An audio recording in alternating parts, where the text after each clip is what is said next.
অনেকটা পথ অতিক্রম করে অবশেষে পৌঁছে গেলাম শ্রী শ্রী রঘুনাথ জিউ মন্দির। জায়গাটির নাম ঠাকুর মান্দার। আচ্ছা আচ্ছা, এটা প্রতিষ্ঠাকাল কোন সময়ের? অলৌকিক।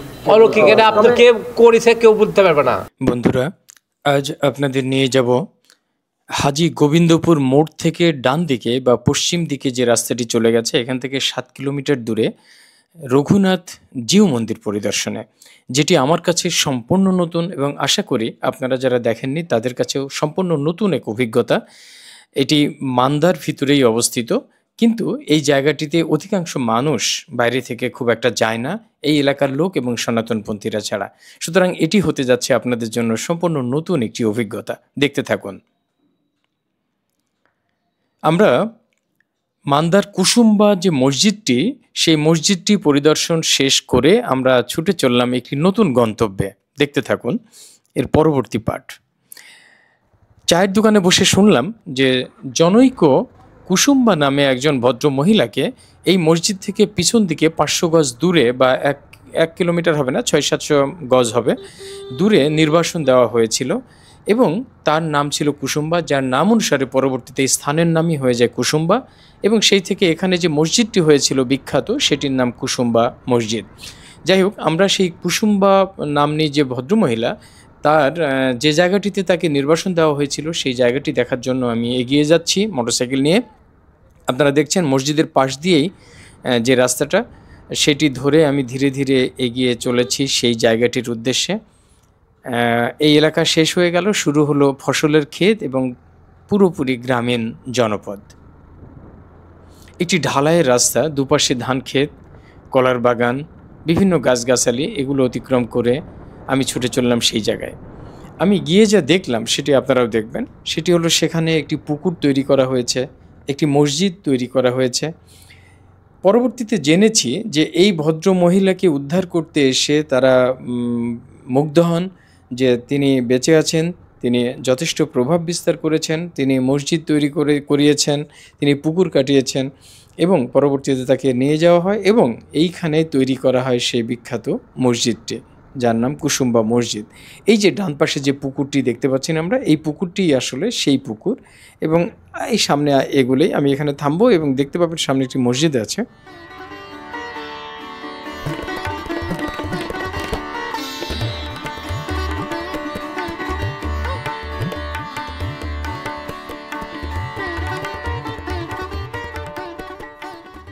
এই সেই পুকুর বা দিঘি যাই বলি, সেখানে এখন মাছ চাষ হয়, লোকজন নৌকায় চড়ে ঘুরে বেড়ায়।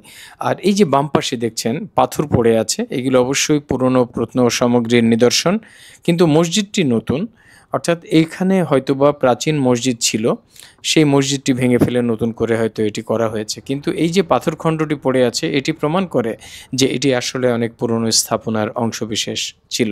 এবং আমরা কুসুম্বা মসজিদ সম্পর্কে জেনেছি সেটির বয়সই প্রায় 500 বছর। তো এটি প্রায় 500-550 বছরের পুরনো একটি স্থাপনা এইখানে ছিল, এবং এই জায়গাটিতে অধিকাংশ মানুষ খুব একটা আসে না। কুসুম্বা মসজিদ পরিদর্শন শেষ করেই তারা চলে যায় গন্তব্যে, কিন্তু আমার মনে হলো জায়গাটি দেখে যাওয়া দরকার, এবং এটি একেবারেই নিকটে। সুতরাং আমি চলে এসেছিলাম এবং এটি দেখার পরে আবার ফিরে চললাম সেই গন্তব্যে। অর্থাৎ আমি অ্যাকচুয়ালি আজকে যেতে চেয়েছিলাম রঘুনাথ জিউ মন্দির দেখতে। আমার মনে হয়েছিল জিউ মানে, আমি যতটুকু ভেবেছিলাম, এটি আমার ভুল ধারণা সম্ভবত, আমি ভেবেছিলাম যে এখানে ইহুদিদের কোনো মন্দির রয়েছে এবং ইহুদি সম্প্রদায়দের বাস এই এলাকায় রয়েছে। সেই জন্য আমি তাড়াতাড়ি মেন রাস্তায় চলে আসলাম এবং সেই রঘুনাথ জিউ মন্দিরে যাওয়ার জন্য রাস্তায় উঠে পড়লাম।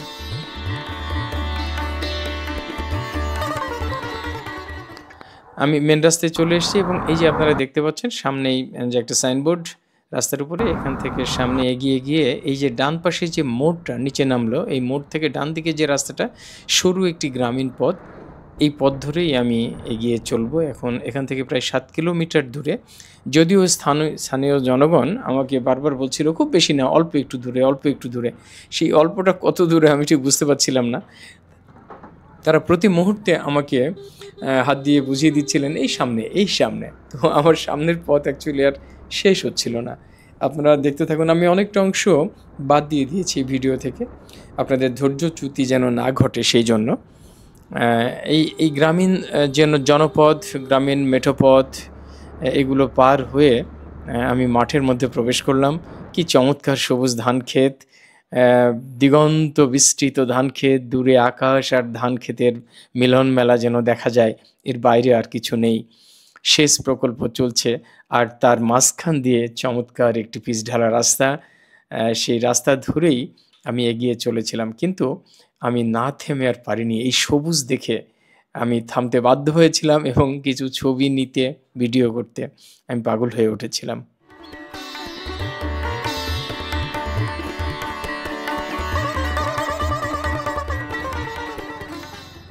আবার ছুটে চলা শুরু। পর্যটকদের তো বিশ্রাম নিতে হয়, বাট থেমে যেতে হয় না। সুতরাং আমি একটুখানি জিরিয়ে, একটুখানি থেমে দুটো জিনিস, দুটো ছবি বা কিছু ভিডিও সংগ্রহ করে আমি আবার ছুটে চলা শুরু করলাম। আমি থেমেছিলাম, কিন্তু একেবারে থেমে যাইনি। মাঠের মধ্যে এমনি ছোটোখাটো ব্রিজ অনেক সময় কাটানোর জায়গা হয়ে উঠতে পারে।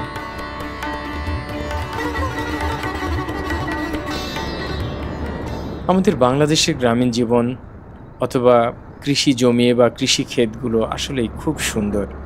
এখানে সবুজের সমারোহ চারিদিকে খুঁজে পাওয়া যায়। সবুজ সারাক্ষণ হাতছানি দেয়। যারা প্রকৃতিকে ভালোবাসে, যারা প্রকৃতিকে দেখতে চায়, সবুজকে দেখতে চায়, পুকুর দেখতে চায়, গাছপালা দেখতে চায়, স্থানীয় যানবাহন মানুষকে দেখতে চায়, তাদের অবশ্যই মাঝে মাঝে শহরতলি বা গ্রামের রাস্তায় ছুটে চলা উচিত। এই দিকে গেলেই আপনি আপনার জীবনকে একটু রিচার্জ করে নিতে পারবেন।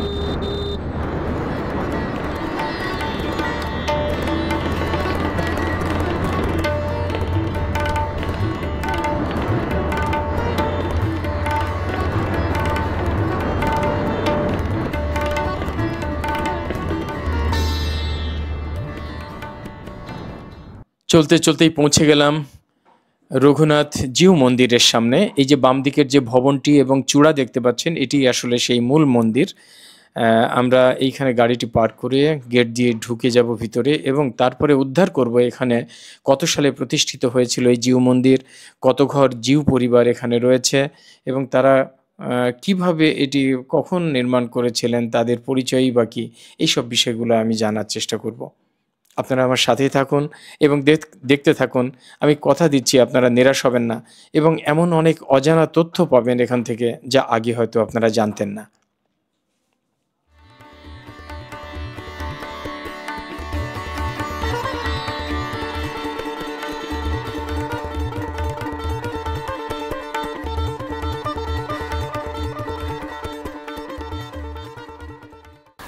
জায়গাটির নাম ঠাকুরমান্দা, নওগাঁ। আমরা এখন মন্দিরের অভ্যন্তরে প্রবেশ করে দেখি এটির সম্পর্কে কোনো ইনফরমেশন পাওয়া যায় কিনা।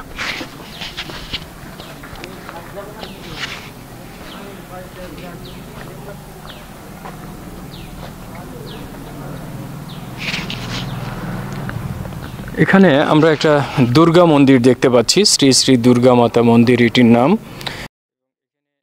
এখানে একটি দুর্গা দেবীর বিগ্রহ রাখা হয়েছে। তো এটি অবশ্যই সনাতন ধর্মাবলম্বীদের, এটি তো বোঝাই যায়। এখানে আরেকটি মন্দিরের শ্রী শ্রী জয় কালী ঠাকুরানী মন্দির দেখতে পাচ্ছি, বাট এইটাকে বলা হচ্ছে আবার জিউ মন্দির। তো অ্যাকচুয়ালি এটা সম্পর্কে আমার কোনো ধারণাই নেই, কারা করেছিল, কিভাবে হয়েছিল। আমরা এইটি সম্পর্কে এখন জানার চেষ্টা করবো আর কি।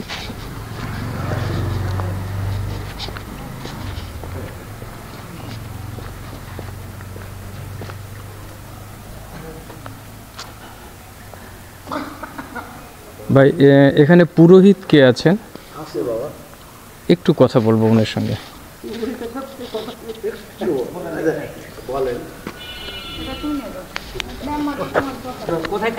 আমি রাজশাহী থেকে।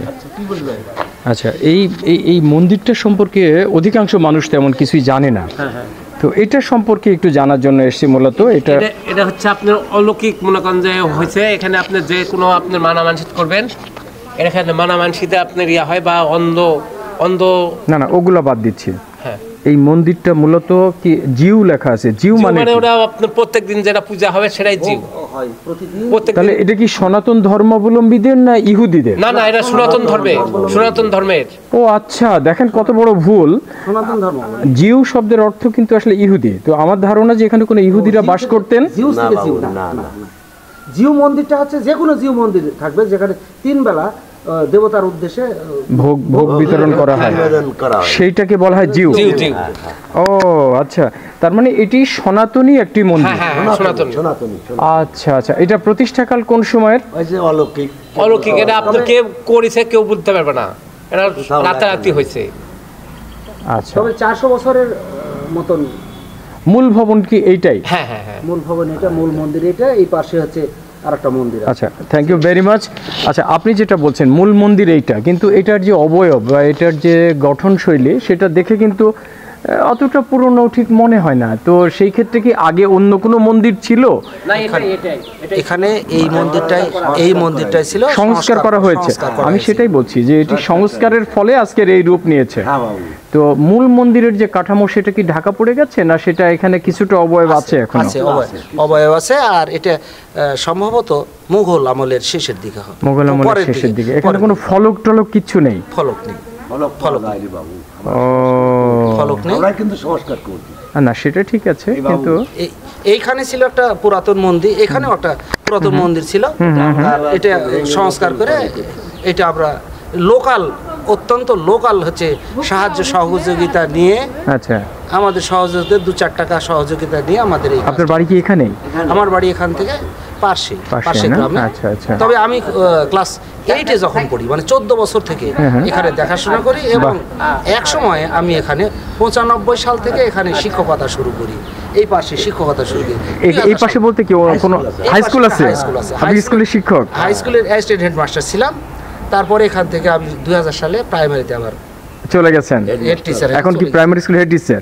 কোথায় আছেন? পোস্টিং কোথায়? পোস্টিং মান্দা ফেরিঘাট model primary, Koyapara কামারকুড়ি model primary. আপনার নামটা প্লিজ? আমার নাম কান্তি কুমার সরকার। থ্যাংক ইউ ভেরি মাচ কান্তি কুমার সরকার দা। আমি মনোজিৎ কুমার সরকার, সিনিয়র সহসভাপতি,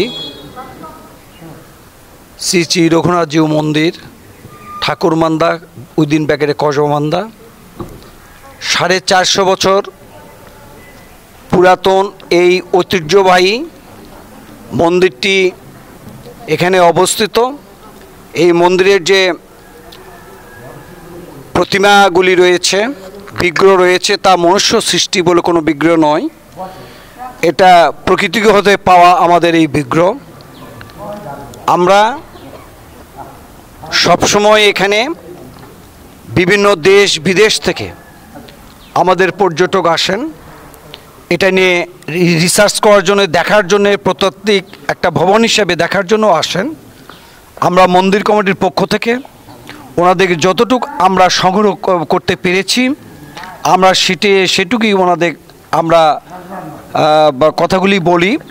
ওনারা মনোজিৎ দা, থ্যাংক ইউ ভেরি মাচ। আমরা একটু উপরে উঠবো, চলেন আমরা একটু।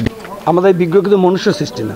আচ্ছা, বুঝছি, চলেন আপনি যান, আপনি আগে আসেন। আচ্ছা, এই মন্দিরটা কিছুটা আপনার মানে ওই যে রাধাকৃষ্ণ মন্দির যেটা গোবিন্দ মন্দির বলি আমরা, ওই টাইপের চূড়াটার ঢং নাকি? আসলে তাও না, এটা আধুনিকতার ছোঁয়াতে বাংলাদেশের রাম মন্দির না, এই যে মায়াপুরে যেটা আছে ওইটা ওইরকম না। আচ্ছা, এটা বিভিন্ন মন্দিরকে মানে কাট করে, হ্যাঁ, এটা একটা নতুন ডিজাইন। আচ্ছা আচ্ছা আচ্ছা, এটাকে বলা হচ্ছে আমাদের রাজদরবার। আচ্ছা, ভগবান রামচন্দ্রের জন্মতিথিতে এখানে উনি 9 দিন ব্যাপী থাকেন। মানে এটা রাজদরবার, ভগবান মানে রামচন্দ্রের রাজদরবার এটা বলা হয়। দর্শন উনি এখানে এসেছেন এটা বলছেন? না, আমাদের এই বিগ্রহটা রামনবমী জন্মতিথিতে এখানে আমরা 9 দিন ব্যাপী আমরা এখানে স্থাপন করি। আচ্ছা আচ্ছা, মানে ভক্তবৃন্দ এখানে ওনারা দেখেন, অবস্থান করেন, এবং ভক্তি প্রণাম যার যা মনস্কামনা এখানে করেন। হাটিয়ার কথা বলি। আর দ্বিতীয় কথা হচ্ছে এখানে মানুষ যে যা মনস্কামনা, রামনবমী তিথিতে এখানে আসতে হবে, অন্ধ ভালো হবে। এবং এখানে প্রায় 3 লক্ষ থেকে 4 লক্ষ লোক এখানে ভক্তবৃন্দ আসেন। আমার লোকাল প্রশাসন আমাদের সহায়তা করেন। এটা কি বাংলাদেশি শুধু লোকগুলো আসেন না ভারত? না, এখানে ভারত, নেপাল, ভুটান, থাইল্যান্ড, আচ্ছা, অস্ট্রেলিয়া, বিভিন্ন জায়গার পর্যটক এখানে দেখতে আসেন এবং ঐতিহ্য আসেন। বিশেষ করে আমরা জানতাম না এত বড় একটা ঘটনা। বিশেষ করে ভারতীয় উপ হাইকমিশনার থেকে শুরু করে এসপি, ডিসি মহোদয়, ব্যয় কমিশনার সাহেব থেকে শুরু করে সার্বিক লোক এখানে আসেন এবং তারা এখানে একটা মজার বিষয় হচ্ছে যে অনেকে বলতে পারে যে তাই হয় নাকি, এখানে আপনার দৃশ্যমান সব কিছু। আজকে এই ভক্তবৃন্দে প্রতিনিয়ত এখানে ভক্তবৃন্দের আগমন ঘটছে।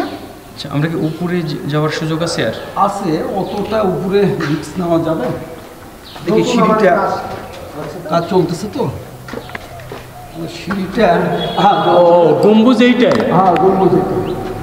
ও, এইটা সিঁড়ি বলছেন না? না, এটা না, এটা ক্ষণস্থায়ী কাজের জন্য সিঁড়ি। হ্যাঁ, সেটাই। উপরে ওঠার সিঁড়ি কি আর আছে? এটা না না না, এটা দিয়ে উঠতে হবে।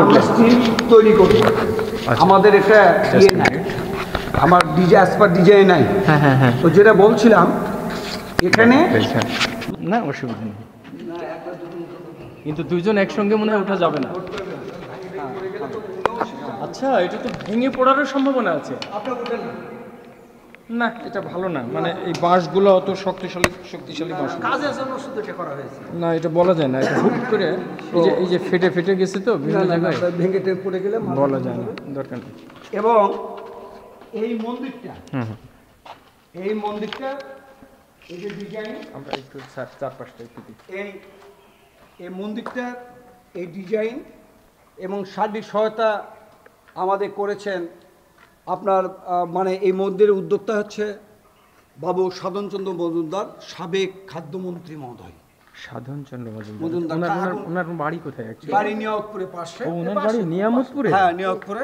এই মন্দিরের উনি ভক্ত। ও আচ্ছা আচ্ছা, উনার যদিও এটা আপনি ইয়েতে দেন না, ওনার নামটা দেন না। না, আমি নাম কোথাও দিচ্ছি না। আচ্ছা, ঘটনালজি উনি উদ্যোগটা না নিলে আজকে আমাদের এই 450 বছর পর যে এই ভগ্নদশা মন্দিরটি এত সুন্দরভাবে এই পর্যন্ত আমরা ব্যয় করেছি 3 কোটি টাকা। আরও আমাদের প্রয়োজন হচ্ছে আরও 3 কোটি টাকা। আর এই মন্দিরের কোনো নিজস্ব কোনো জমাজমি কিছু নেই আছে। এখানে ভক্তবৃন্দের এই দানের টাকায় এই মন্দির চলে এবং ভক্তবৃন্দের সার্বিক সহায়তায় কিন্তু এখানে আমাদের এই বিল্ডিংটি হয়েছে। আর একটা মজার ঘটনা হলো যে বাংলাদেশের মধ্যে সাম্প্রদায়িক সম্প্রীতির যদি কোনো স্থান থাকে সেটা হচ্ছে আমার এই ঠাকুরমান্দা, যেখানে আমাদের 99.99 এখানে হচ্ছে মুসলিম সম্প্রদায়। তারা কিন্তু এক্সচেঞ্জ পার্টি, কিন্তু এই মন্দিরকে তারা খুব ভালোবাসে এবং এখানে 10-12 ঘর লোক রয়েছে হিন্দু সম্প্রদায়ের, কিন্তু এখানে মুসলিম সম্প্রদায় যে আমাদের ভগবান রামচন্দ্রের জন্মতিথিতে যে সহায়তা করেন, এটা বাংলাদেশে আর কোথাও করেন কিনা আমার বলে জানা নেই। তারা সার্বিক সহায়তা এই পর্যন্ত করছে। 5ই আগস্টের পরও যখন বিভিন্ন এলাকায় ভীতসন্ত্রস্ত হিন্দু সম্প্রদায়, এখানে মুসলিম সম্প্রদায়ের লোকজন নিজেরা পাহারা দিয়েছে এবং এটা নট অনলি দ্যাট, কেবল এই 5ই আগস্ট 1971 সালে 1971 সালে এই মন্দিরটি অরক্ষিত ছিল। মুসলিম সম্প্রদায়ের সার্বিক সহায়তা এই মন্দিরটির কোনো ক্ষয়ক্ষতি কিন্তু হয় নাই এবং এই মন্দিরের আশপাশে সমস্ত মুসলিম সম্প্রদায়ের লোক তারাও এই মন্দিরটাকে খুব মানাগোনা করে, এই মন্দিরকে ঘিরে তারাও চিন্তা ভাবনা করে। পাশাপাশি আমাদের মসজিদ রয়েছে। আমরা সবসময় আজান এবং আমাদের পূজার বিষয়টা টাইমিংটা আমরা করে নিয়েছি দীর্ঘদিন থেকে, এবং এই মন্দিরকে কোনো সময় যাতে কোনো আঘাত না আসে, মন্দিরের কোনো যেন ক্ষতি না হয়, এর মুসলিম ভাইয়েরা এখানে কিন্তু সার্বিক সহায়তা আমাদের করেন। লোকাল প্রশাসন এখানে ইউনো মহোদয় রয়েছেন, বর্তমানে ইউনো মহোদয় রয়েছেন। উনি সাংবাদিকতায় উনি লেখাপড়া করছেন চিটাগাং ইউনিভার্সিটি থেকে। উনি একটা অসাম্প্রদায়িক চেতনার মানুষ এবং উনি একটা মানবিক টিউনো হিসেবে মান্দায় উনি পরিচিত লাভ করেছেন। উনিও আসেন, ডিসি মহোদয় এখানে আসেন, এসপি মহোদয় আসেন, ব্যয় কমিশনার মহোদয় আসেন এবং পর্যটকরা প্রতিনিয়ত রয়েছে। এবং আমরা মন্দির কমিটির পক্ষ থেকে আমরা যে সময়টুকু পাই, যে আমরা নিউজ পাওয়ার সঙ্গে সঙ্গে আমরা কিন্তু এখানে আসি এবং ওনাদের সঙ্গে আমরা চেষ্টা করি, ওনারা জানতে চান মন্দির সম্বন্ধে আমরা সেটা বলার চেষ্টা করি। ওনারাও আমাদের কথাগুলি বোঝার চেষ্টা করেন। সেটা বেঙ্গলি হতে পারে, ইংলিশে হতে পারে, হিন্দি হতে পারে। এইটুকু হচ্ছে আমাদের বাঙালি হিসেবে যেটুকু আমার জানা। তো আপনাকে ধন্যবাদ জানাচ্ছি এবং একটু থামাতেই হচ্ছে কারণ আমি ফিরতে হবে রাজশাহীতে। অস্ট্রিয়া থেকে ওখানেও বাহ, এই সত্যি অসাধারণ। এই মন্দিরটা কমপ্লিট হলে আমার মনে হয় এটা যদি কারুকাজ ঠিকমতো করা হয় বা এটার পরে টাইলস লাগিয়ে রংচং করা হয় তো নিঃসন্দেহে এটা দেখতে অনেক সুন্দর লাগবে। আপনাকে গেট আপ বিষয়টা আপনাকে একটু অবগত করতে চাই। সেটা হচ্ছে গোটা মন্দির শ্বেত পাথর লাগবে। আমাদের পরিবার আছে শ্বেত পাথর এবং আমাদের রামায়ণের 7 খণ্ড পোড়ামাটির কাজ আমরা ঢাকা ইউনিভার্সিটির ওই শিল্পকলা ওই মানে যারা লোক ইয়েতে মানে শিল্প যারা লোক ইয়েতে মানে পড়াশোনা করে তারা এখানে এসছে, তারা পোড়ামাটির কারিকার্যগুলো ওখানে করছে। আমরা আর্থিক এই মানে বর্তমান প্রেক্ষাপটে আর্থিক কিছুটা প্রবলেমের কারণে আমরা সেগুলি এখনো শেষ করতে পারিনি। আমরা শ্বেত পাথরের কথা যেটা বললেন এটা কি মানে শুধু সৌন্দর্য বর্ধনের জন্য না এটার কোনো ধর্মীয়? না, আমাদের এটা সৌন্দর্য বর্ধনের জন্য, কারণ স্টাইলসটা টিকে না এখানে। এই এই এই পাটা এই মানে এই দ্বিতীয় তলায় এখানে অগণিত হাজার ভক্তবৃন্দ আসেন। হাজার ভক্তবৃন্দ যখন একসময় এই দোতলায় আসবেন তখন টাইলস ফেটে যেতে পারে। এই জন্য প্রত্যেকটা ভারত উপমহাদেশে আপনার প্রত্যেকটা মন্দিরগুলি কিন্তু আপনার শ্বেত পাথর দিয়ে এই জন্য করা হয়। আরেকটু অবগত করতে চাই, এই টোটাল মন্দিরটাই কিন্তু আমাদের পাথরের কনক্রিট দিয়ে কিন্তু ঢালাই, ছাদ থেকে শুরু করে এবং 10 তলার আমরা বেসমেন্ট দিয়ে কিন্তু এই মন্দিরটা আমরা করেছি। হ্যাঁ, তো এটা সমাপ্ত করতে আরো 3 কোটি টাকা আমাদের প্রয়োজন।